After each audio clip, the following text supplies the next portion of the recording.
ప్రతి రైతు కోరిక తన పొలంలో బంగారం పండించడమే. అయితే బంగారం పండించాలంటే బంగారం లాంటి పోషకాలను అందించడం కూడా ఎంతో ముఖ్యం. కాబట్టి ఈ రోజే వాడండి బంగారం లాంటి ఉత్పాదన ర్యాలీ గోల్డ్. గిల్టు నగలు ఎంత మెరిసినా బంగారం బంగారమే. నిఖార్సైన బంగారానికి నిలువెత్తు నిదర్శనం ర్యాలీ గోల్డ్. మనకి రెండే చేతులు, కానీ ర్యాలీ గోల్డ్ మొక్కకి అనేక చేతులుగా మారి భూమిలో దూర దూరాలకు విస్తరించి పోషకాలను సంగ్రహించి మొక్కలకు చేరవేస్తుంది. ఫలితంగా ఆరోగ్యకరమైన పంట, నాణ్యమైన దిగుబడి మరియు అధిక ఆదాయం కూడా లభిస్తుంది.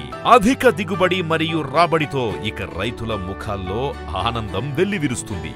నిఖార్సైన బంగారానికి నిలువెత్తు నిదర్శనం ర్యాలీ గోల్డ్. ఉపయోగించే సమయం ర్యాలీ గోల్డ్ ని దుక్కిలో గాని లేదా విత్తేటప్పుడు గాని ఎరువుతో పాటుగా వాడాలి. మరలా విత్తిన లేదా నాటిన 15 నుంచి 20 రోజులలోపు వాడాలి. టాటా వారి ర్యాలీ గోల్డ్ నిఖార్సైన బంగారానికి నిలువెత్తు నిదర్శనం.